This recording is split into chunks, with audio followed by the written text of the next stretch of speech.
Hello students, good morning. कैसे हैं आप सब? मैं आपकी हिंदी की टीचर संगीता जायसवाल। आज मैं आपके लिए लेकर आई हूँ हिंदी युवक भारती 12वीं कक्षा 12 स्टैंडर्ड का कविता क्रमांक 3 सच हम नहीं सच तुम नहीं। इस वीडियो में स्टूडेंट्स आपको सारी चीज़ें प्रोवाइड की जाएंगी। ये वीडियो मैं फुल एक्सप्लेनेशन के साथ बना रही हूँ और संपूर्ण स्वाध्याय भी इस वीडियो में प्रोवाइड किया जाएगा, तो कहीं जाने की ज़रूरत नहीं है। सारे डाउट्स आपके क्लियर होंगे इस वीडियो में। चलिए हम स्टार्ट करते हैं इस वीडियो को। स्टार्ट करने से पहले स्टूडेंट्स मैं कहना चाहती हूँ, यदि मेरा वीडियो आपको अच्छा लगता है तो please like share and subscribe ज़रूर करिएगा। तो आज का हमारा कविता क्रमांक 3 है सच हम नहीं सच तुम नहीं। कविता क्रमांक 3 है सच हम नहीं सच तुम नहीं। सच तुम नहीं डॉक्टर जगदीश गुप्त जी हैं। चलिए जान लेते हैं। पहले हम कवि परिचय जानेंगे स्टूडेंट्स, उसके बाद प्रमुख कृतियाँ, उसके बाद विधा परिचय, उसके बाद पाठ परिचय जानेंगे और उसके बाद मैं कविता रीड करूँगी। जो कठिन शब्द आएंगे वो मैं बताऊँगी और स्वाध्याय भी आपको पूरी तरह से कंप्लीट कराए जाएंगे इस वीडियो में, तो कहीं जाने की ज़रूरत नहीं है। सारे डाउट्स आपके क्लियर होंगे। चलिए हम कवि परिचय से स्टार्ट करेंगे। तो हमारे कवि का नाम क्या है स्टूडेंट्स? हमारे कवि का नाम है डॉक्टर जगदीश गुप्त जी, हमारे कवि हैं। इनका परिचय जान लेते हैं पहले हम। डॉक्टर जगदीश गुप्त जी का जन्म 1924 को उत्तर प्रदेश के शाहाबाद में हुआ था। कहाँ पे हुआ था स्टूडेंट्स? शाहाबाद में हुआ था। उत्तर प्रदेश के शाहाबाद में हुआ था, अंडरलाइन करेंगे सब लोग। और प्रयोगवाद के पश्चात जिस नई कविता का आरंभ हुआ उसके प्रवर्तक में आपका नाम मुख्य रूप से लिया जाता है, यानी कि प्रयोगवाद द्विवेदी युग चला, उस नया युग आया प्रयोगवाद।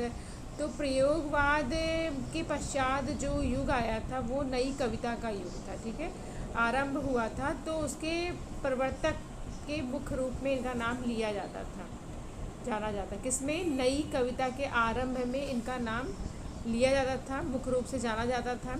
नया कथ्य, नया भाव पक्ष और नए कलेवर की कलात्मक अभिव्यक्ति आपके साहित्य की विशेषता रही है।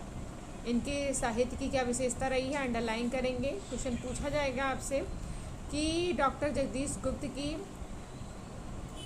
साहित्य की क्या विशेषता थी, तो आप लिख सकते हैं नया कथ्य था, नया भाव था, भाव पक्ष था और नए कलेवर की कलात्मक अभिव्यक्ति आपके साहित्य में विशेष रूप से मिलती है। अनेक धार्मिक एवं पौराणिक प्रसंगों और चरित्रों को नए संदर्भ देने का महत्वपूर्ण साहित्यिक कार्य आपने किया है। धार्मिक और पौराणिक प्रसंगों पर भी उन्होंने बहुत महत्वपूर्ण काम किए हैं। नई कविता की परंपरा को आगे बढ़ाने के लिए आपने इसी नाम की पत्रिका का प्रकाशन किया है। आपका निर्धन 2001 में हुआ है, यानी कि नई कविता को आगे बढ़ाने के लिए उन्होंने इसी नाम की पत्रिका जो होती है उसका प्रकाशन किया, उसका प्रारंभ किया। और इनका निर्धन कभी हुआ स्टूडेंट? इनका निर्धन 2001 में हुआ था। समझ में आया सारी चीज़ें?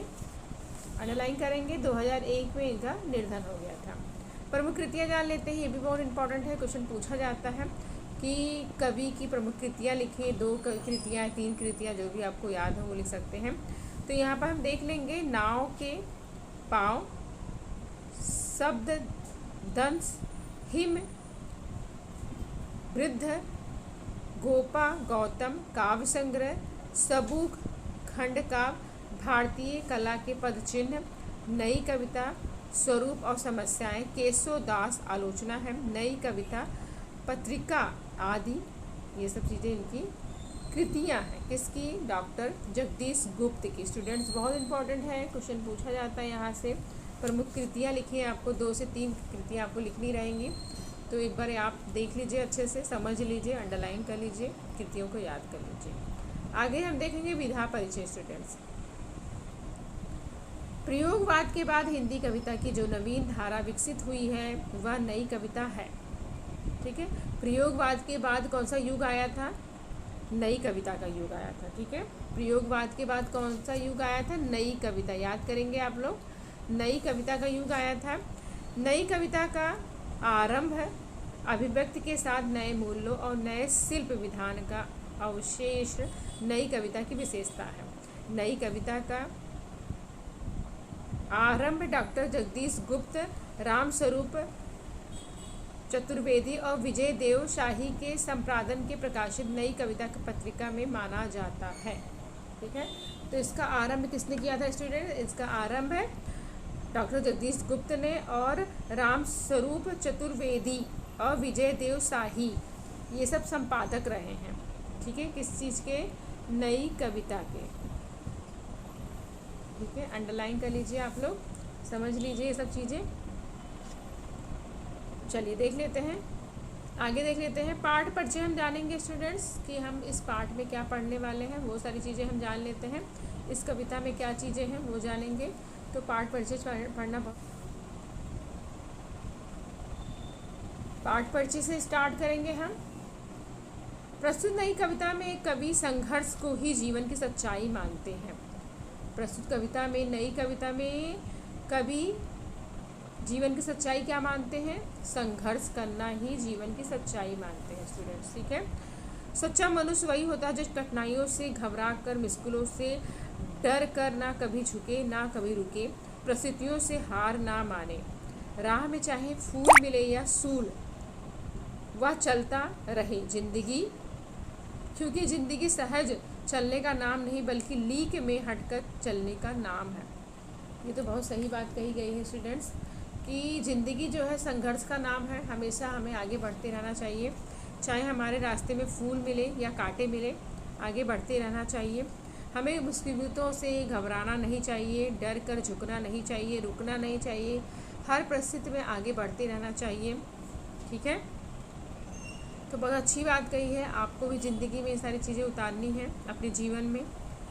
ज़िंदगी सहज चलने का नाम नहीं होती है बल्कि लीक से हटकर चलने का नाम होती है। जैसा हम सोचते हैं ज़िंदगी वैसी नहीं होती, बिल्कुल तो उससे अलग होती है। बिल्कुल हमें अपनी क्षमताएं स्वयं ही पहचाननी होगी, यानी कि हमारे अंदर कितनी शक्ति है, कितनी ताकत है, हमें अपनी शक्ति का अनुमान खुद लगाना है। हमें कुछ समझना है हम कितने पानी में हैं, हम क्या कर सकते हैं। राह से भटक कर भी मंजिल अवश्य मिलती है। कई बार हम अपनी राह से भटक जाते हैं, लेकिन घबराइए मत, आपको मंजिल ज़रूर मिलेगी, अवश्य मिलेगी। भीतर बाहर से एक सा रहना ही आदर्श है। हमें अंदर से भी और बाहर से एक जैसा रहना चाहिए, आदर्श रहना चाहिए। हमें अपने दुखों को पहचानना होगा, अपने आंसू स्वयं पोंछने होंगे और स्वयं योद्धा बनना होगा। हमें अपने आंसू क्या करने होंगे बच्चों? खुद हमें अपने आंसुओं को पोंछना होगा और स्वयं का योद्धा हमें खुद बनना होगा। दूसरों के सामने रोने से कुछ नहीं मिलने वाला है आपको जीवन में, इसलिए अपने आंसुओं को खुद पोंछिए और स्वयं अपने योद्धा बनिए, खुद की लड़ाई खुद लड़िए। जीवन संघर्ष की यही कहानी है, जो हम पढ़ने वाले हैं संघर्षों से भरी हुई कहानी है। चलिए देखते हैं, बहुत कुछ सीखने को मिलेगा इस कविता के जरिए। ठीक है स्टूडेंट्स, चलिए रेडी हो जाइए आप लोग।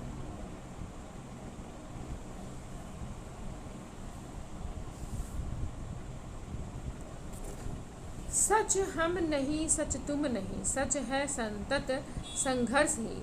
संघर्ष से हटकर जी तो क्या जिए, हम या कि तुम। जो नत हुआ वह मृत हुआ, जो वृत्त से झरकर कुसुम। जो पथ भूल रुका नहीं, जो हार देख झुका नहीं, उसने मरण को भी लिया हो जीत है। जीवन वही, सच हम नहीं, सच तुम नहीं। चलिए इन पंक्तियों के पहले हम कठिन शब्द देख लेते हैं स्टूडेंट्स, फिर इसके बाद भावार्थ में एक्सप्लेन कर दूंगी आपको। सच हम नहीं, सच तुम नहीं, सच है संतत संघर्ष ही। संतत, संतत यानी कि निरंतर, संतत यानी कि निरंतर। संघर्ष यहाँ पर होड़ या संघर्ष से है, स्पर्धा से है। संघर्ष यानी कि स्पर्धा से है, कंपटीशन से है यहाँ पर। ठीक है स्टूडेंट्स, संघर्ष से हटकर जिए तो क्या जिए, हम भी या कि तुम।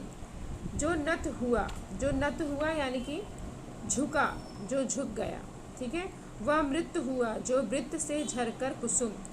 वृत्त यानी कि डंठल या डाल को कहा गया है। वृत्त यानी कि डंठल या डाल को कहा गया है।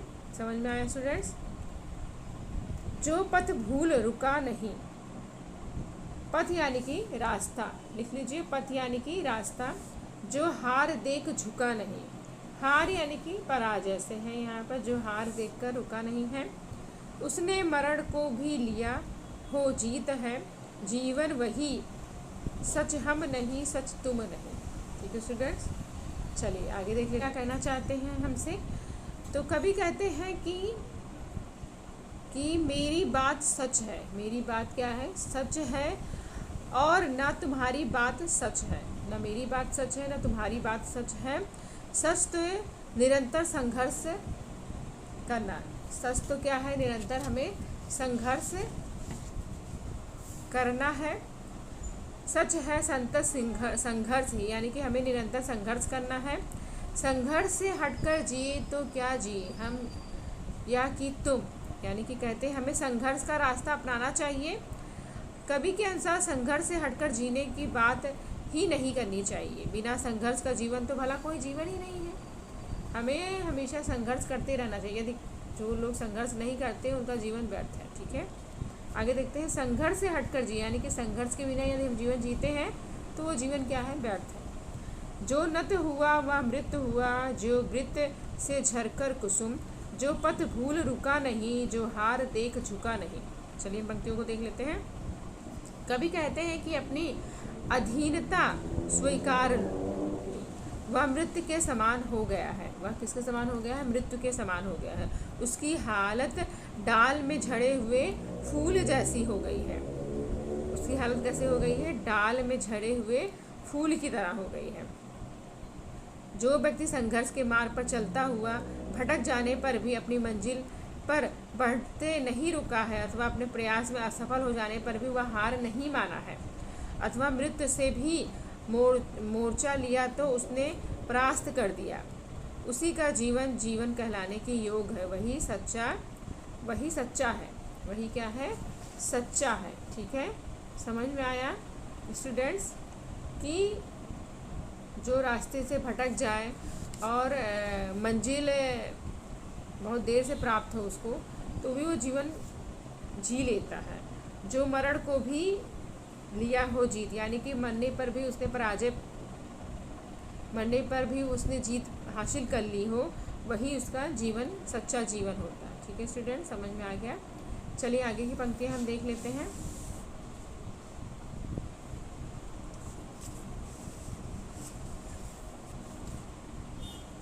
चलिए स्टूडेंट, आगे की पंक्तियाँ हम देख लेते हैं। ऐसा करो जिससे ना प्राणों से कहीं जड़ता रहे, जो है जहाँ चुपचाप अपने आप से लड़ता रहे। जो भी परिस्थितियाँ मिले, कांटे चुभे कलियाँ खिले, टूटे नहीं इंसान बस। संदेश यौन का यही, सच हम नहीं, सच तुम नहीं। चलिए इन पंक्तियों के हम कठिन शब्द के भावार्थ और कठिन शब्द देख लेते हैं। यहाँ पर स्टूडेंट्स शब्द आया है जड़ता। जड़ता का लिख लीजिए। जड़ता यानी कि ठहराव, अचलता जिसको हम कहते हैं। ठीक है, ठहराव और अचलता जिसको हम कहते हैं। इन पंक्तियों के हम भावार्थ देख लेते हैं स्टूडेंट्स। यहाँ पर कवि जो हैं कहते हैं कि मनुष्य में कभी भी कोई ठहराव नहीं आना चाहिए। ऐसा करो जिसमें ना प्राणों से कहीं जड़ता रहे, यानी कि मनुष्य के अंदर कभी ठहराव नहीं आना चाहिए। मनुष्य में कभी ठहराव नहीं आना चाहिए। जो जहाँ है उसे वहीं चुपचाप अपना संघर्ष जारी रखना चाहिए। जो है जहाँ चुपचाप अपने आप से लड़ते रहें, यानी कि संघर्ष करते रहें। जो भी परिस्थिति मिले, यानी कि जो भी हालात रहें, आपकी जो भी परिस्थितियाँ रहें, चाहे प्रतिकूल रहें चाहे अनुकूल रहें, चाहे आपको कांटे मिले चाहे कलियाँ मिले, तो आपको मनुष्य को हताश होकर अपना संघर्ष कभी भी त्यागना नहीं चाहिए। यानी जीवन का यही संदेश है, हमें आगे बढ़ते रहना चाहिए। ठीक है स्टूडेंट्स, यौन का यही, सच हम नहीं, सच तुम नहीं, यानी कि सच ना तो तुम हो ना हम है, हमेशा यही जीवन का संदेश है कि कैसी भी परिस्थितियाँ रहें, हमें आगे बढ़ते रहना चाहिए, संघर्ष करते रहना चाहिए। ठीक है, बहुत इजी भावार्थ है इसके, आराम से लिख सकते हैं आप लोग। चलिए देख लेते हैं आगे की पंक्तियाँ, हम इसे भी कंप्लीट कर लेते हैं। हमने रचा आओ हमें अब तोड़ दे इस प्यार को, यह क्या मिलन मिलना वही जो मोड़ दे मझधार को, जो साथ फूलों के चले जो डाल पाते के डले,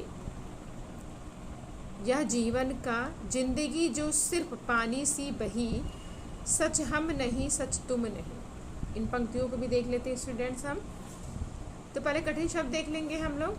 मझधार शब्द आया है स्टूडेंट्स यहाँ पर। मझधार, मझधार यानी कि नदी की धारा जो बीच में बहती है, मझधार बीच में। ठीक है, और ढाल शब्द आया है स्टूडेंट्स। ढाल यानी कि ढलान को कहा गया है, ढाल यानी कि ढलान। और पानी सी, पानी सी यानी कि एक सी, पानी सी यानी कि एक सी। ठीक है, चलिए देख लेते हैं इन पंक्तियों के भी भावार्थ हम देख लेते हैं, कंप्लीट कर लेते हैं। तो यहाँ पर कवि कहते हैं कि यथा स्थिति में जीने का हमने जो नियम बनाया है, यानी कि हमने रचा आओ हम अब तोड़ दे इस प्यार को, यह क्या मिलन मिलना वही जो मोड़ दे मझधार को। तो यहाँ पर कवि जो है कहते हैं कि यथा स्थिति में जीने का जो हमने नियम बनाया है, आओ हम उसे तोड़ दें। उसे हम क्या करें? तोड़ दें। या भी कोई जीवन है? जीवन तो वह है जो मझधार को भी मोड़ने की शक्ति रखता है, यानी कि जीवन तो वो होता है जो मझधार को भी मोड़ दे। ठीक है, तो हमने जो रूल रेगुलेशन अपने जीवन में बनाया है, ऐसे नहीं, वो सब क्या है, वो सब कोई मायने नहीं रखता, उसे हमें तोड़ देना चाहिए। ठीक है, असली मज़ा तो क्या है, जब हम मझधार में फंसे हों और हम अपने जीवन को मोड़ रहे हों। ठीक है, एक शक्ति से मोड़ रहे हों, तो वो संघर्ष कहलाता है। जीवन संघर्ष किया नहीं, यथाशक्ति को सुखमय मानकर जीवन जीता जा रहा है, यानी कि जो लोग अपने रूल रेगुलेशन में चल रहे हैं, जीवन जिए जा रहे हैं सुखी से, कुछ उनको टेंशन नहीं है, तो वो तो जीवन सिर्फ जी रहे हैं वो लोग। ठीक है, और दूसरों के इशारों पर चलता जा रहा है, उसकी भला कोई ज़िंदगी है? ऐसे लोगों की कोई ज़िंदगी नहीं होती है जो संघर्ष नहीं करते हैं, हमेशा एक जैसी ज़िंदगी जीते रहते हैं। वह ज़िंदगी को यथाशक्ति को स्वीकार कर लेने वाले, लीक और चलने वाले जीवन पर है। इससे संघर्ष का नामो निशान नहीं होता। इसमें क्या होता है? संघर्ष का नामो निशान नहीं होता स्टूडेंट्स। ठीक है, वो सिर्फ ज़िंदगी जीते जाते हैं, एक जैसी उनकी ज़िंदगी रहती है। ठीक है, समझ में आ गया? चलिए आगे की पंक्तियाँ हम देख लेते हैं।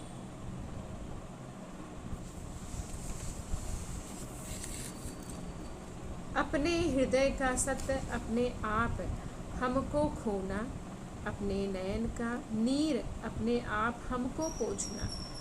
आकाश सुख देगा नहीं, धरती पसीजी है कहीं, हर एक राही को भटक कर ही दिशा मिलती रही, सच हम नहीं सच तुम नहीं। यहाँ पर कुछ कठिन शब्द आए हैं बच्चों। नयन, नयन यानी कि आँख, पता होगा आप लोगों को, नयन यानी कि आँख होता है। और नीर, नीर शब्द आया स्टूडेंट्स। नीर यानी कि आंसू, लिख लीजिए, नीर यानी कि आंसू। पसीजा, पसीजी, पसीजी शब्द आया है। पसीजी शब्द लिखेंगे आप लोग। पसीजी यानी कि दया भाव आना, किसी के मन में दया भाव आना, पिघल जाना जिसको हम कहते हैं। ठीक है, दिशा, यहाँ पर दिशा शब्द आया। दिशा यानी कि मंजिल से है, यहाँ पर दिशा यानी कि मंजिल से है यहाँ पर। ठीक है स्टूडेंट्स, समझ में आ गया आप लोगों को? चलिए देख लेते हैं आगे की पंक्तियाँ हम। पहले इनके भावार्थ हम समझ लेते हैं कि कवि कहते हैं कि हमें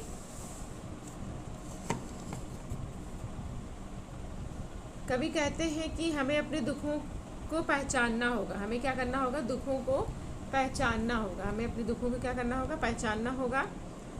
हमें अपने दुखों को पहचानना होगा। आपको खोजना, आप हमको खोजना, अपने नयन का नीर अपने आप को पोंछना, यानी कि हमें अपने आप को पहचानना होगा, अपने दुखों को पहचानना होगा, उन्हें दूर करने के लिए हमें स्वयं प्रयास करना पड़ेगा स्टूडेंट्स। आँखों के जो आंसू हैं हमें खुद पोंछने होंगे। और आकाश सुख देगा नहीं, जो आकाश है हमें कोई सुख नहीं देगा, यानी कि सहायता के लिए कभी किसी अन्य की आशा मत करिए, ठीक है।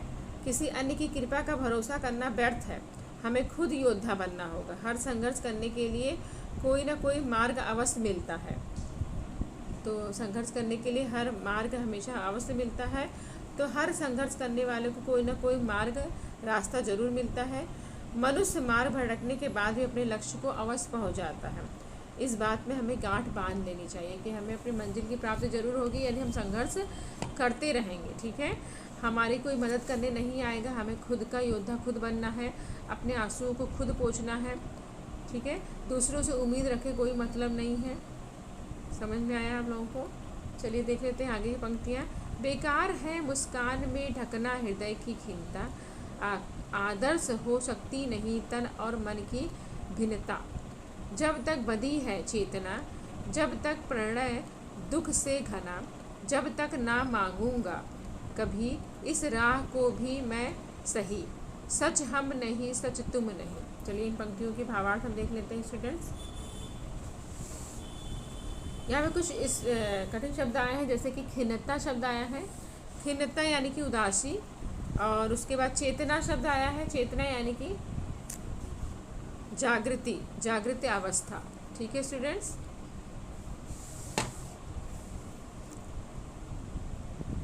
इन पंक्तियों के भावार्थ हम देख लेते हैं। बेकार है मुस्कान से ढकना हृदय की खिन्नता, यानी कि मनुष्य कभी कहते हैं कि हृदय के कष्ट को बाह्य मुस्कान के दबाया नहीं जा सकता, यानी कि जो हृदय का दर्द है उसे हम बाहरी मुस्कान से दबा नहीं सकते हैं। इस तरह के प्रयास का कोई लाभ नहीं होता, हमें आदर्श नहीं माना जाता है, हमें आदर्श नहीं माना जाता है। मनुष्य को भीतर से बाहर से दोनों को एक जैसा होना चाहिए, यही आदर्श है। कवि कहते हैं कि जब तक विचारों का अंकुश लगा रहेगा तब तक प्यार पर दुख की गहरी छाप बनी रहेगी, तब तक प्यार पर गहरी छाप बनी रहेगी दुख की। तब तक हमें मार्ग को किसी भी कीमत पर उचित नहीं माना जा सकता है, यानी कि यदि आपके हृदय में दुख है, दर्द है, तो उसे आप छुपाते अपनी हंसी से, बाहर की हंसी से छुपाते हैं ना, तो उसे छुपाना नहीं है, तो आप आदर्श नहीं माना जाएंगे आप, ठीक है। उसे क्या करना है, हमें दोनों तरफ से एक जैसा बंधना है, एक जैसा दिखना है, ठीक है। समझ में आ गया? ये पंक्तियाँ जो है नाव के पाँव कविता संग्रह से लिया गया है। तो ये कविता के भावार्थ यहाँ पर कंप्लीट हुए हैं स्टूडेंट्स। आई होप आप लोगों को समझ में आ गया होगा। चलिए हम पेज नंबर 13 पे जाएंगे। जो स्वाध्याय दिया गया है वो पूरी तरह से हम कंप्लीट करेंगे स्टूडेंट्स।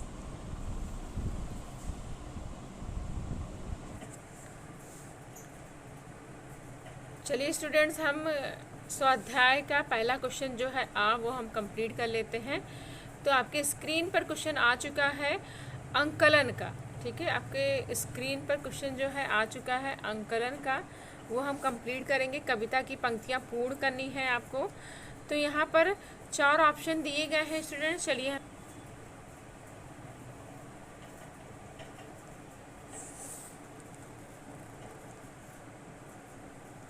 तो यहाँ पर पहला है बेकार है मुस्कान में ढकना, नंबर 2 है आदर्श नहीं हो सकती है अपने, और नंबर 3 है अपने हृदय का सत्य, और नंबर 4 है अपने नयन का नीर, ठीक है स्टूडेंट्स। कविता की पंक्तियाँ हमें पूर्ण करनी है, तो इसके उत्तर हमें लिखना है। तो चलिए मैं इसका उत्तर भी आपको बता देती हूँ। आपके सामने सॉल्यूशन आ चुका है। नंबर 1 है बेकार है मुस्कान में ढकना। बेकार है मुस्कान में ढकना आपको लिखना है हृदय की खिन्नता। क्या लिखेंगे वहाँ पर आप? हृदय की खिन्नता लिखेंगे, हृदय की खिन्नता, ये इसका उत्तर हो जाएगा। नंबर 2 है आदर्श हो सकती नहीं, यानी कि यहाँ पर लिखना है आपको तन और मन की खिन्नता। यहाँ पे क्या लिखना है आपको? तन और मन की खिन्नता, ठीक है।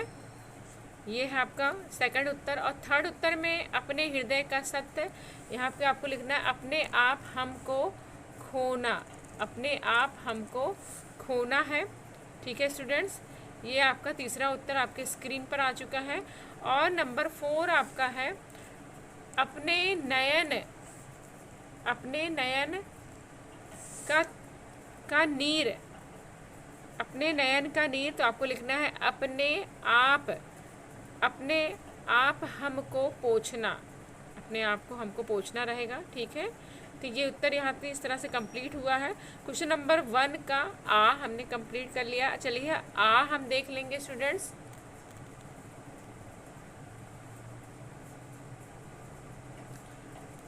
क्वेश्चन नंबर आ का हम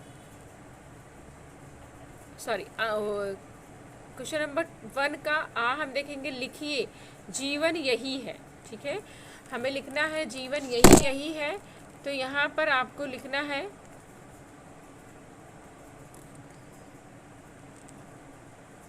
नत ना होना, पथ भूलने पर भी ना रुकना, हार देख कर भी ना झुकना, और मृत्यु को भी जीत लेना।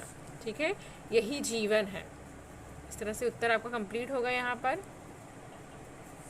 चलिए आगे देख लेते हैं। क्वेश्चन नंबर 2 भी आपके स्क्रीन पर आ चुका है स्टूडेंट्स। यहाँ पर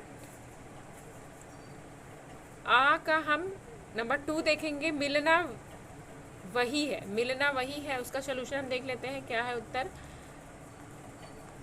मिलना वही है जो मझधार को मोड़ दे। ठीक है, मिलना वही है जो मझधार को मोड़ दे, हमने पढ़ा कविता की पंक्तियों में। तो ये उत्तर भी समाप्त हुआ आपका। अभी हमारा आपके सामने हमारा शब्द संप्रदा स्टूडेंट्स आ चुका है। पेज नंबर 14 पे ही है ये भी। प्रत्येक शब्द के 2 पर्यायवाची आपको लिखने हैं। प्रत्येक शब्द के 2 पर्यायवाची आपको लिखने हैं। तो यहाँ पर पथ दिया गया है स्टूडेंट्स, पथ दिया गया है, बहुत इजी है। पथ का क्या होगा? रास्ता, डगर। ठीक है, रास्ता, डगर, मार्ग, ये पथ के पर्यायवाची हैं। चलिए आगे देख लेते हैं। आगे दूसरा पर्यायवाची आपके स्क्रीन पर आ चुका है कांटा।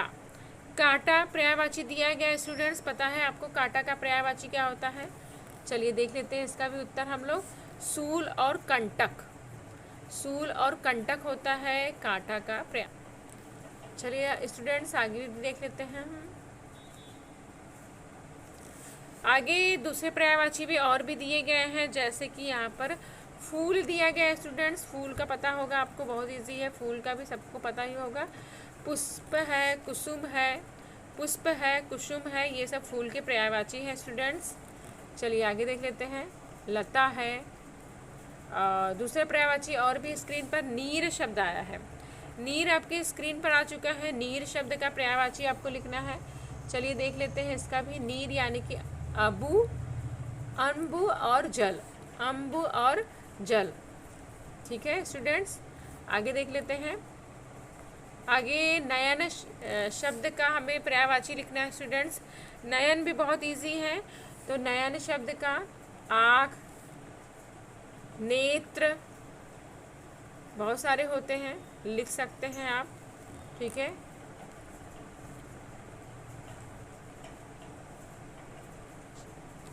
आगे क्वेश्चन देख लेते हैं। अभिव्यक्ति आ गया है आपके स्क्रीन पर। अभिव्यक्ति आ गया, यहाँ पर भी 2 क्वेश्चन दिए गए हैं अभिव्यक्ति में भी, आ और आ। क्वेश्चन नंबर 3 है हमारा अभिव्यक्ति, उस पर हम आ पहले कंप्लीट करेंगे। जीवन निरंतर चलते रहने का नाम है, इस विचार की सार्थकता स्पष्ट कीजिए। चलिए इन पंक्तियों को हम देख लेते हैं, क्या है यहाँ पर, क्या लिखना है, हमें समझ लेते हैं। तो सॉल्यूशन आपके सामने लेकर आ गई हूँ मैं। जीवन का उद्देश्य निरंतर आगे ही बढ़ते रहना है। जीवन में ठहराव लाने को मृत्यु की संज्ञा दी गई है। अनेक महापुरुषों ने अपने उद्देश्य की पूर्ति के लिए जीवन भर संघर्ष किया और उसका नाम अमर हो गया। जीवन का मार्ग आसान नहीं होता, उस पर पग पग पर कठिनाइयाँ आती रहती हैं। इन कठिनाइयों से उसे जूझना पड़ता है।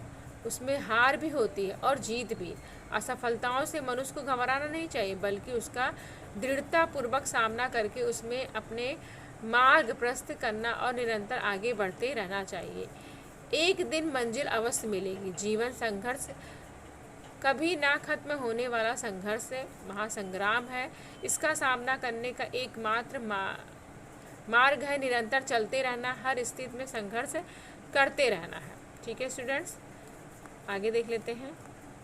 आगे दूसरा क्वेश्चन भी आपके स्क्रीन पर आ चुका है कि क्वेश्चन नंबर 3 का आ है अभिव्यक्ति का ही है। ठीक है स्टूडेंट्स, कि संघर्ष करने वाला ही जीवन का लक्ष्य प्राप्त करता है। इस विषय पर अपने विचार प्रकट करने हैं। तो चलिए देखते हैं, इसका भी उत्तर मैं बता देती हूँ आपको। तो दुनिया में जो 2 प्रकार के मनुष्य होते हैं, जो समान रूप से चलने वाली ज़िंदगी जीना चाहते हैं और आगे बढ़ने के लिए किए गए आने जाने वाले उठा पटक को पसंद नहीं करते हैं। दूसरी तरफ वो लोग होते हैं जो अपना लक्ष्य निर्धारित कर लेते हैं और उसे प्राप्त करने के लिए संघर्ष का रास्ता चुनते हैं। ऐसे लोगों का जीवन आसान नहीं होता है, उन्हें पग पग पर विभिन्न रुकावटें का सामना करना पड़ता है। ऐसे लोग इन रुकावटों के डरते नहीं हैं, बल्कि हंसते हंसते उसका सामना करते हैं। सामना करने में अनेक बार असफलता भी उनके हाथ लगती है, पर वो हताश नहीं होते हैं। ये फिर अपनी गलतियों से सुधारते हैं और नए सिरे से संघर्ष करने में जुट जाते हैं। परिस्थितियाँ कैसी भी हों, वो ना तो झुकते हैं ना हताश होते हैं। उनके सामने सदा उनका लक्ष्य होता है, उसे प्राप्त करने के लिए वह निरंतर संघर्ष करते रहते हैं। ऐसे लोग अपनी निष्ठा और लगन के बल पर एक न एक दिन अवश्य सफल हो जाते हैं और संघर्ष के बल पर अपने जीवन का लक्ष्य प्राप्त करके रहते हैं। ठीक है स्टूडेंट्स, तो ये अभिव्यक्तियाँ भी कंप्लीट हुआ यहाँ पर। अब हम क्वेश्चन नंबर 4 पे जाएंगे, जो रसास्वादन है वो भी हम कंप्लीट कर लेते हैं। आंसुओं को पोंछ कर अपनी क्षमताओं को पहचानना ही जीवन है। इस सच्चाई को समझाते हुए इस कविता का रसास्वादन कीजिए। बहुत सुंदर टॉपिक दिया गया है। हमें अपने आंसुओं को पोंछ कर आगे बढ़ना है, ना कि रोते रहना है। ठीक है, खासतौर से लड़कियों के लिए है। लड़कियां हमेशा रोती ही रहती हैं, तो हमें रोना नहीं है, बल्कि क्या करना है, अपने आंसुओं को पोंछना है, खुद का खुद योद्धा बनना है हमें। चलिए देखते हैं, डॉक्टर जगदीश गुप्त द्वारा लिखित कविता सच हम नहीं सच तुम नहीं में जीवन में निरंतर संघर्ष करते रहने का आह्वान किया गया है स्टूडेंट्स। ठीक है, क्या किया गया है, हमेशा आगे बढ़ने के लिए प्रेरित किया गया है। हमें संघर्ष करते रहना चाहिए जीवन में। कभी पानी सी बहने वाली सीधी सादी जिंदगी का विरोध करते हुए कहते हैं कि संघर्षपूर्ण जीवन जीने की बात करते हुए कहते हैं कि जहाँ भी हो उसे संघर्ष करते रहना चाहिए।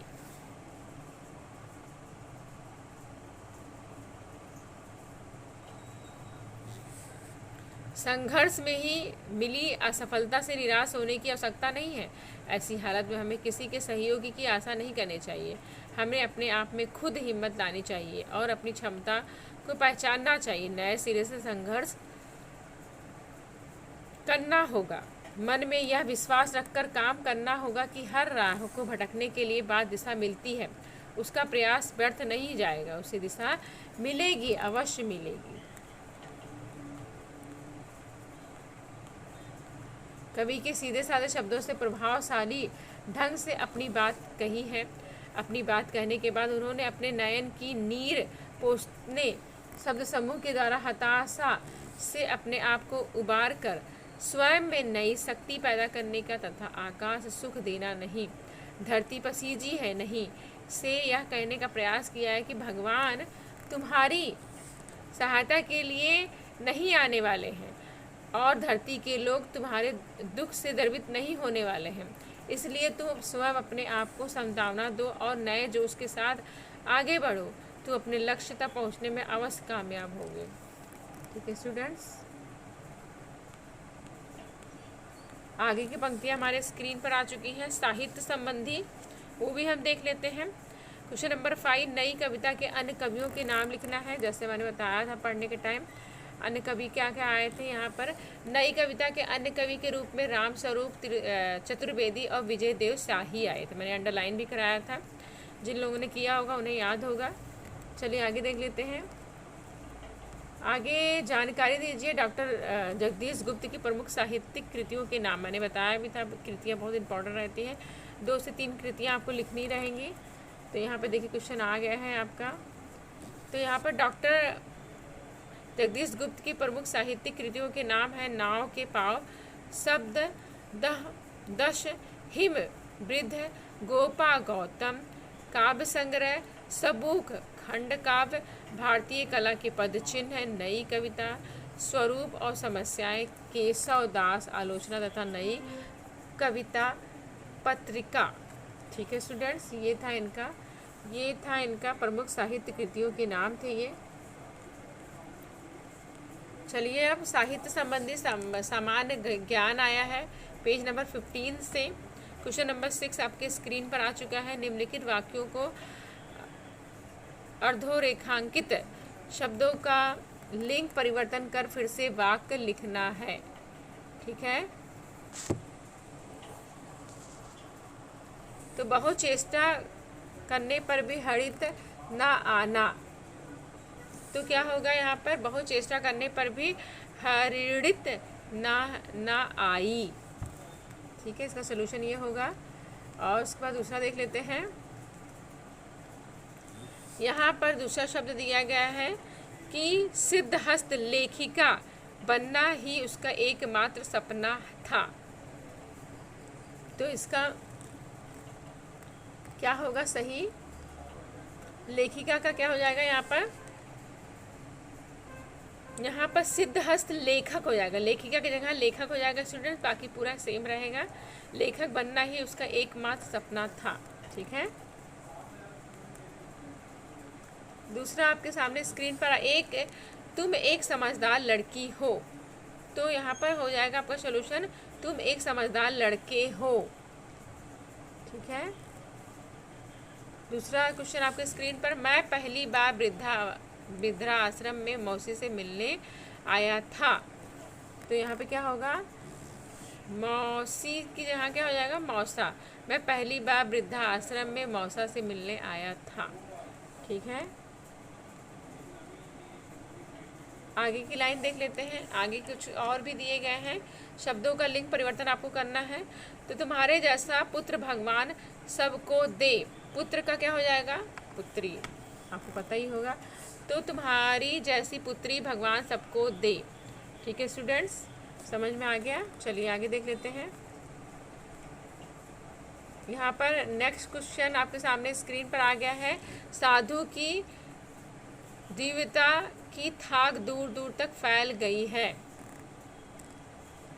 तो यहाँ पर साधु की जगह साध्वी हो जाएगा। ठीक है स्टूडेंट्स, साधु की जगह क्या हो जाएगा, साध्वी हो जाएगा। समझ में आ गया होगा स्टूडेंट्स, हमें लिंग परिवर्तन ही करना, बाकी कुछ नहीं करना है। बूढ़े मर गए, बूढ़े की जगह बुढ़िया मर गई। ठीक है, बहुत इजी था। आगे देख लेते हैं और भी। वह एक 10 वर्ष का बच्चा छोड़ा गया।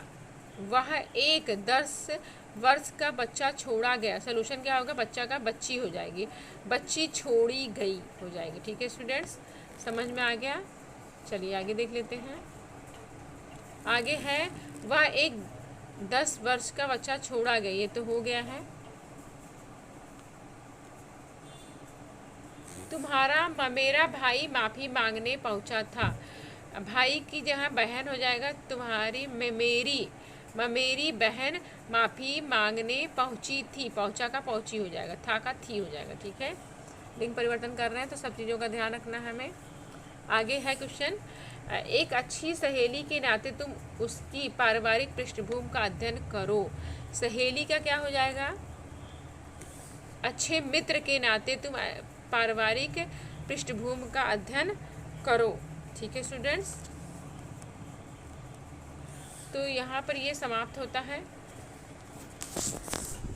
तो आई होप आप लोगों को ये वीडियो बहुत अच्छा लगा होगा और सारे डाउट्स आपके क्लियर हुए होंगे स्टूडेंट्स।